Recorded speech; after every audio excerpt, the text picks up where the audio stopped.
How good is your product or service? I mean, how does it stack up against the competition? How does it compare? Oh, it's the best, you say. Should absolutely sell itself. Well, in that case, you don't even need salespeople. You just need order takers. And that's probably what you have. This is Sales Untraining, a very different kind of sales podcast. 3 out of 4 salespeople are failing. They're falling short of their revenue. Why doesn't sales training work? That's what this sales podcast is about. It's your weekly sales strategy guide designed to rewire your sales brain. Hey, welcome to Sales Untraining. I'm Kelly Riggs. So good to have you alongside. Again, your weekly sales strategy guide designed to completely rewire your sales brain because sadly, we're doing it wrong. We're training people wrong. We're training them backwards. We're training them out of context. We're doing so many things systemically wrong that help us create bad salespeople. And I'm really excited to welcome in a great guest. Two of my favorite books. Lee Salz is with us. He's from Minneapolis, and we're going to talk about his 2 books. The most recently, Lee, Sell Differently, and actually Sell Different.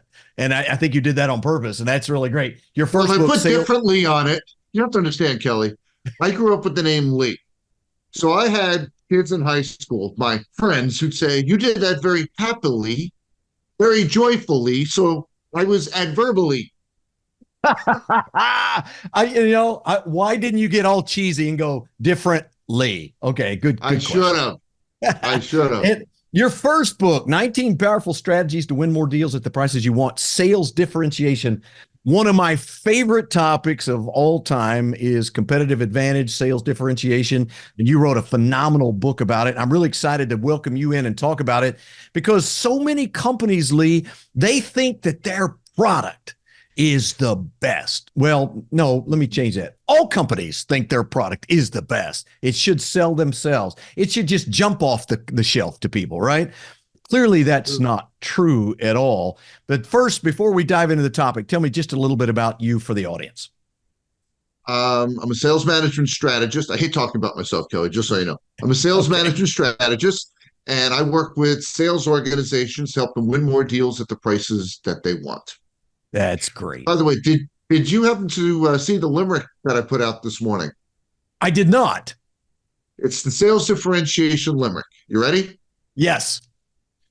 You're all the same and your story is lame. Much to the seller's chagrin, he took this one on the chin and vowed to create a differentiated claim. Okay, that's cheesy enough for me. That works. There you go. So I did get a comment on that. Someone wrote, I like the rhyme, I like the time, I like the thought, I like the message a lot. Now you have to understand my personality, you have to respond. So I said, but will you say it on the bus? Will you say it to Gus? Will you say it here and there? Will you say it everywhere? A little Dr. Seuss in the sales world this morning. Wow. A little bit of everything from Lee Salz. And listen, he undersells himself tremendously. 2 of the sales books that absolutely must be on your bookshelf. If they're not, you're making a mistake. Sales differentiation to me it's one of those places that you have to start sales training, and nobody does. But let's start with this question, Lee. Why is differentiation so absolutely critical to a salesperson? Well, let me take a step back if I could, Kelly. Something you mentioned that you said around sales differentiation and training. Training, in my mind, is secondary. What needs to happen first is strategy development. So I can't teach you how to differentiate if we haven't figured out what the differentiation strategy is. So that's job one. And that's an executive responsibility. And executives don't always like hearing that. They say, I hire salespeople. They should figure it out. Good luck with that strategy. The executives have the obligation to figure out what differentiates us and how to communicate that in a meaningful way so the person on the other side of the desk gets just as excited as we are about that differentiator. We don't do that. They say, go have some discovery meetings. Yeah, go ask some good questions and tell them about our stuff. We didn't get the deal? How come? You must not be very good. Yeah, no doubt about it. What intrigues me the most is how people fall into the trap. When you ask the question, And here's the way I ask it. Why should I buy from you? In the presence of That's three right. very capable competitors, why would I choose you? Lee, you always get the same answers. We're the best. Our quality We're is the amazing. best. Our service Yeah. is, off the charts, et cetera, et cetera, et Yeah. cetera. If you were going to go about changing that, obviously you're going to begin with sales strategy, but how do you dial up salespeople to really understand what their competitive advantages are? So I'm very sensitive to words. Every single word I feel is an opportunity to differentiate, and it can be positive or negative. So you have to be really careful in how you do that. So words like expert, you'll notice you go on my website, you will never see me refer to myself as an expert. I specialize in sales differentiation strategy. It's not for me to say I'm an expert. That's for Right. other people to say. Well, you're introducing me, you can say Lee Salz is an expert in. Coming from you, that's meaningful. But if I say it, it's meaningless. Just like the word best, right? You and every other salesperson that knocks on my door says, what you have to offer is the best. So there's this buyer eye rule. It happens every single time a salesperson says the word best. You don't always see it, but it's there. Who says you're the best? You woke up this morning, you decided you're the best? It's meaningless. Now, when Yes. your clients say it, when your clients say they have the best solution you get, that's significant. Yes. Why? Because they've had experience with the product, they've had experience with your company, and they're not trying to sell you anything. There's no financial gain for them. So Right. they have credibility. We don't when it comes to certain words like best and expert. It is absolutely phenomenal to me how salespeople throw out these baseless claims all the time. And as you mentioned, words mean things. So there, you can really stump salespeople. They go, "Well, we have the best solution. I prove it." Well, give me a chance, Yep. and I will. No, wait a minute. So you want me to take a chance on you in the hope that maybe you are the best, but you can't prove it to Mm-hmm. me up front. Do you Yep. not understand, Mr. Salesperson? You have a conflict of interest. You get paid to say Absolutely. that stuff, right? Correct. Correct. I, It's in your I, I marketing brochure. Kelly, I'll give you another word that salespeople say all the time, and they don't realize that it backfires on them. It's another four-letter word, help. And you're probably saying, what's wrong with saying help? So let me give you a scenario, Kelly. You're walking down the street and you see this elderly woman at a street corner, and you go over to her and you say, would you like me to help you cross the street? And she takes her cane and whacks you upside the head. Who said I need help? But then a gentleman overhears that conversation, says, you know what? I would appreciate a little help crossing the street.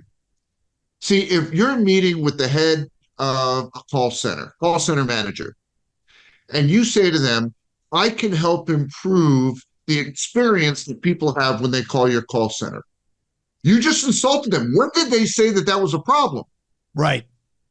Who says I need help with that experience? Until someone expresses that there's an issue that they want your help with, you can't use the word help. Right. Right. Makes perfectly good sense. Sales differentiation is something that people don't even consider when they're training their salespeople. I'm sure your experience, Lee, is like mine. Typical sales training is really product training, 90% plus. We bring you in and we just blow you up with all of our product knowledge.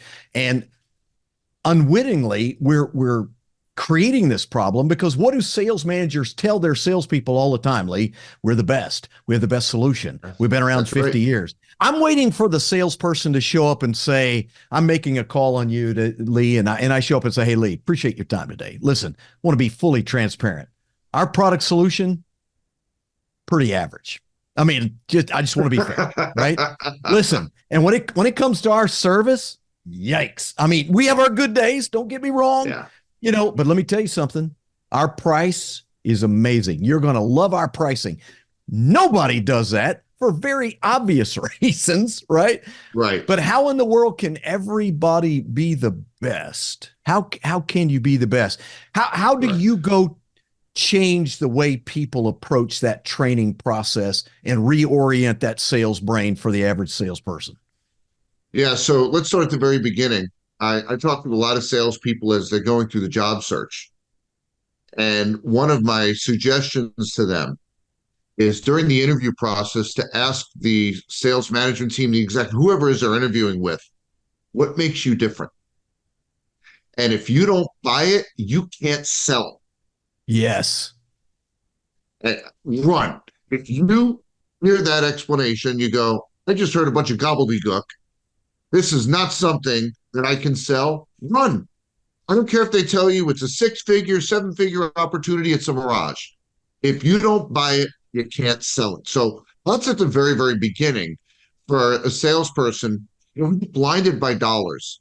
The number is always, it's a 6-figure opportunity, 6-figure opportunity. The number keeps getting bigger and bigger, but it's a mirage if you don't buy into the strategy behind it. In particular, the sales differentiation aspect to it. You asked me before, why do we even need this? There's one reason. It's to win more deals at the prices you want.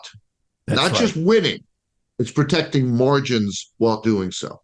Yeah, absolutely. And sequence matters, doesn't it, Lee? I mean, how do you negotiate value if you don't have any value on the table, right? If I'm negotiating my price before they understand my value, I'm actually negotiating against myself. Yep.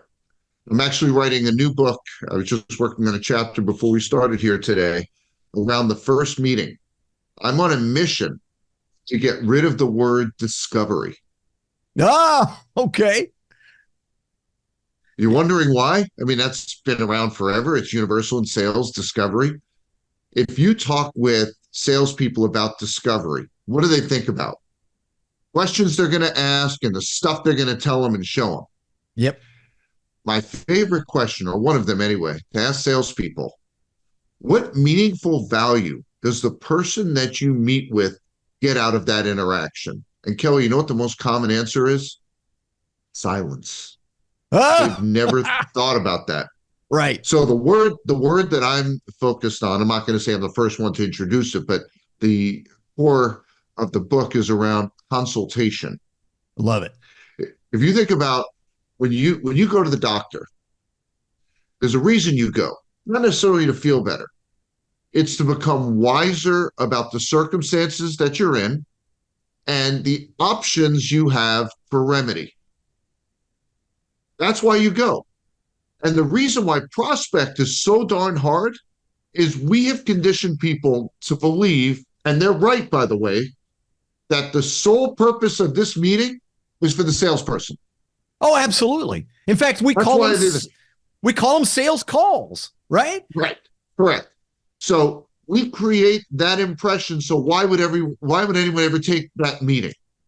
Yes, absolutely. Unless they knew they had an issue that they needed a remedy for. Absent of that, why would I ever meet with a salesperson? And the challenge with that is, and I talk about this in sales differentiation, another favorite question of mine to ask salespeople, who knows more about the world of potential solutions in your industry, you or the people you sell to? And Kelly, I've asked that question in every industry you could name, countries all around the world, and every time I've gotten the same answer. They say, it's me. Yeah, me. Sure. Right? I know more than they do about the world of potential solutions in my industry. So now let's connect some dots. We're saying they're not going to meet with us unless they know they have an issue that needs to be addressed. But we know more than they do about the world of potential solutions. They don't know they have issues that need to be addressed or can be addressed creatively. So they're never going to hear about them because of what we've done in creating this perception that the sole purpose of that meeting is for us. Yes, listen, that reminds me of a story that is so absolutely amazing. You can't make this up. Last corporate job I had, I worked in a startup, and I worked for these two guys that were a little different kind of guys. They actually talked about themselves in third person. It'd be like me saying to you, Lee, Kelly has written a book recently. I mean, it's very disconcerting. You couldn't figure it out. But they actually said these words to me based on what you just said. Their names were their names were Jim and Mike, pretty generic names. Yeah. They said, Kelly, Jim and Mike know more about this product than anybody. We know more about what the customer needs than they do.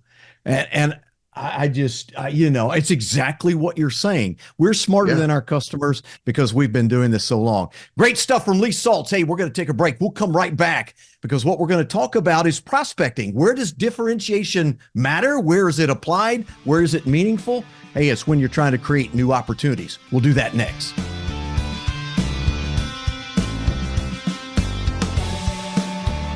I'm Kelly Riggs, host of the Sales Untraining podcast. A couple of quick questions for you. Do you hire salespeople? Is sales turnover far too high in your organization? Do you struggle to find A players for your sales team? Well, these are very common questions, and there is a better way to hire. I'm a partner with Objective Management Group, OMG, and they have been assessing sales candidates for over 30 years. In fact, they've assessed over 2.5 million salespeople. Now, this is a very different type of assessment. First thing out of your mind is it another behavioral assessment? Is it a psychometric tool? Is it a personality quiz? No, nothing like that. It is based on 21 very specific sales competencies. And you need to listen to this. This is crazy. It is 91% predictive of sales performance. That's right, 91% predictive. You can't even make a claim like that without the science behind it. Listen, if you struggle to find the right people, or if you just need a lot more help in the hiring process and making sure you're getting in front of the right people to hire, please email me, kelly@bizlockerroom.com. Oh, by the way, and you can absolutely try it for free, and it has a guarantee.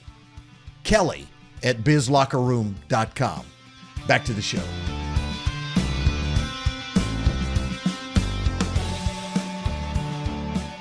Welcome back. Sales Untraining, your weekly sales strategy guide. Again, completely rewire your sales brain. Nobody says it better here than Lee Salz. Our guest is the author of Sales Differentiation.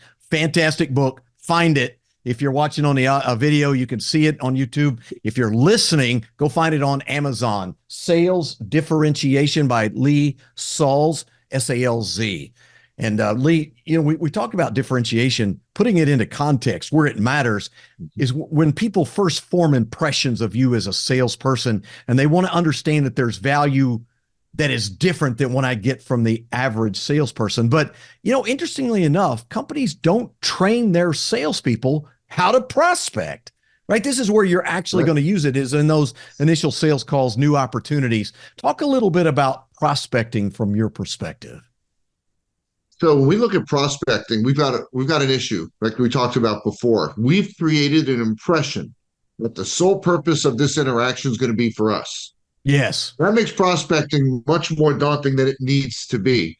So part of the communication strategy when we look at prospecting has to be communicating the value they're going to get out of that interaction.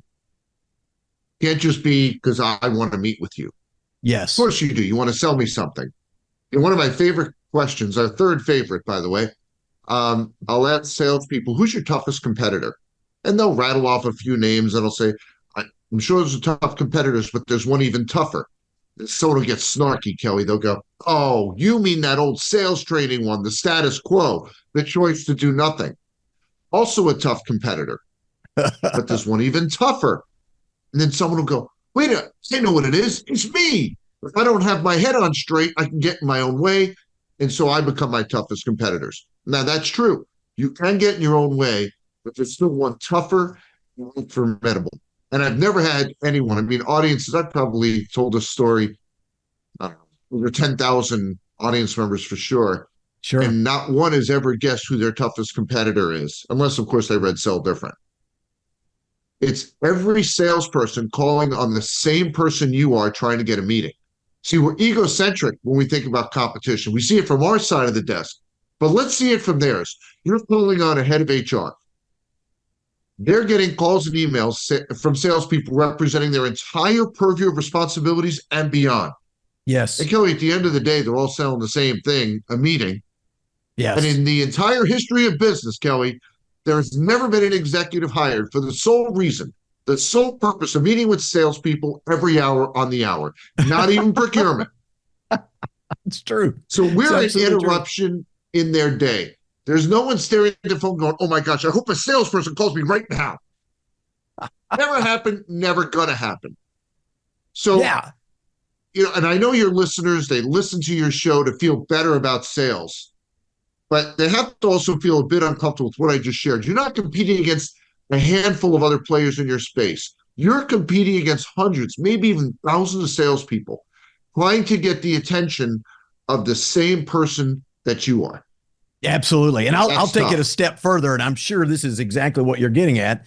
You're competing with people's perception of what each of those salespeople represent. The last thing I need is some fast talking, back slapping, donut delivering, joke telling guy to come in here and waste 15 minutes of my time and then Lee spiral up to this question. Mr. Salz, what's keeping you up nights? Like, oh man, jeez, really?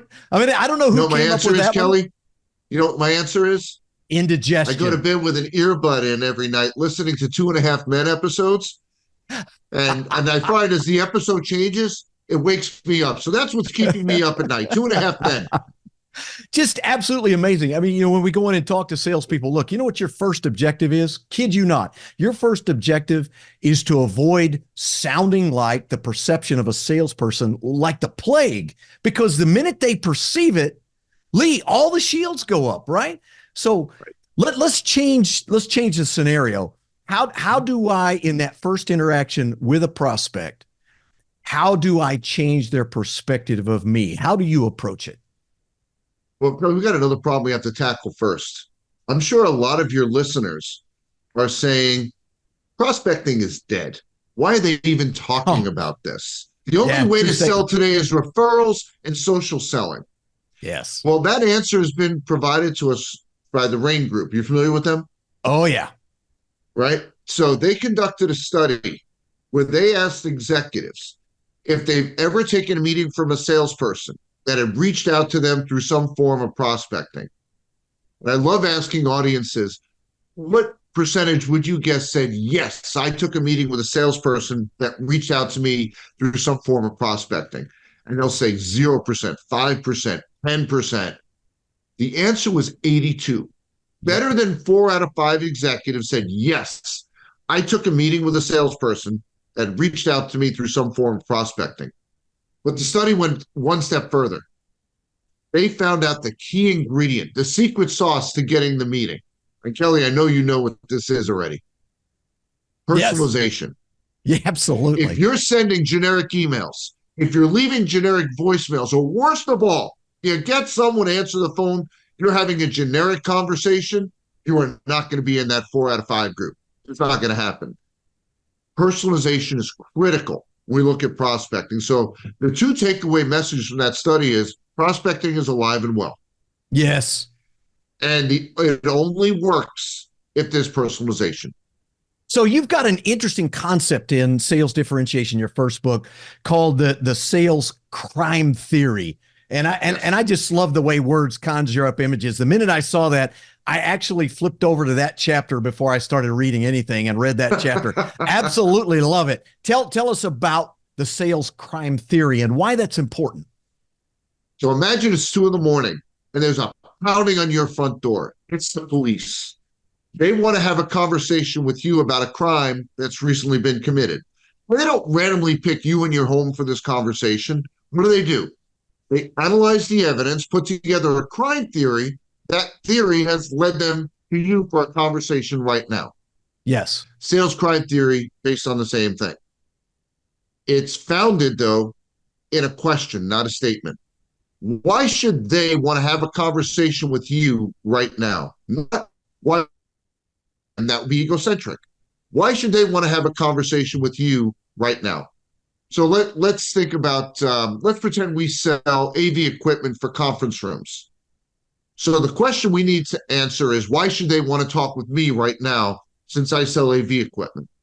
So I need to find the types of sales crime theory evidence that if I came across it would say, they should want to talk with me right now.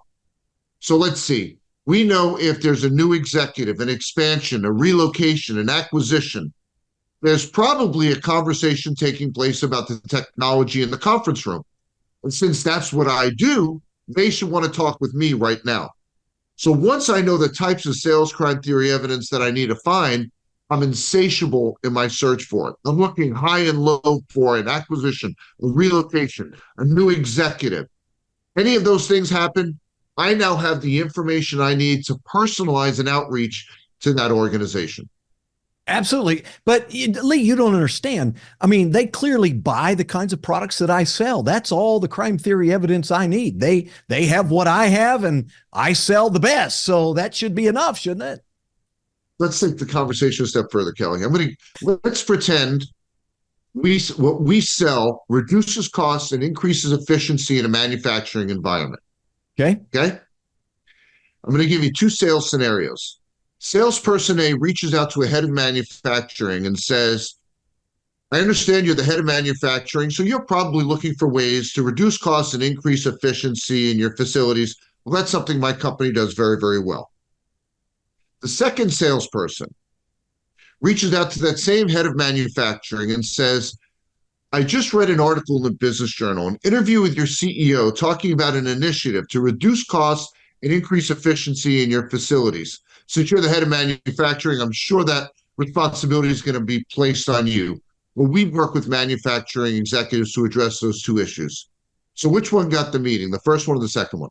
Yeah. Let me think about it. Well, of course, second one. Okay. But who had the better product? Billy, what would you say if I told you that first salesperson had by far the superior solution, but never got to the table because of how he sold? Had the superior solution. Absolutely. I had a boss tell me this once, one of my very first sales jobs in the mid-20s. He looked at me one day and we were talking about a particular deal. And he looked at me and said, Kelly, I want to be clear about something. Lots of average product gets sold every day by great salespeople. And I've never forgotten that. And what he meant is it's not bad product. It's not product that's not good for the customer. It's just not, as you pointed out, it may not be the superior product, but it's all about selling is influence. Selling is psychology. Selling is about perspective. And yet what we do is train salespeople to learn products.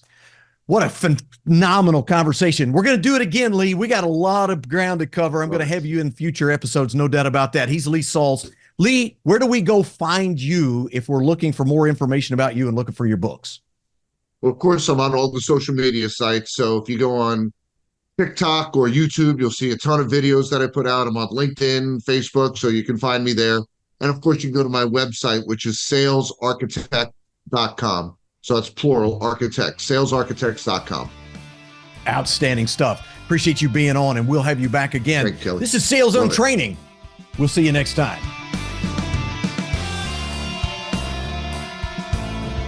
Sales on Training is a production of Business Locker Room and Pod About It Productions. Music and editing by Doug Branson. To get more Kelly, visit bizlockerroom.com.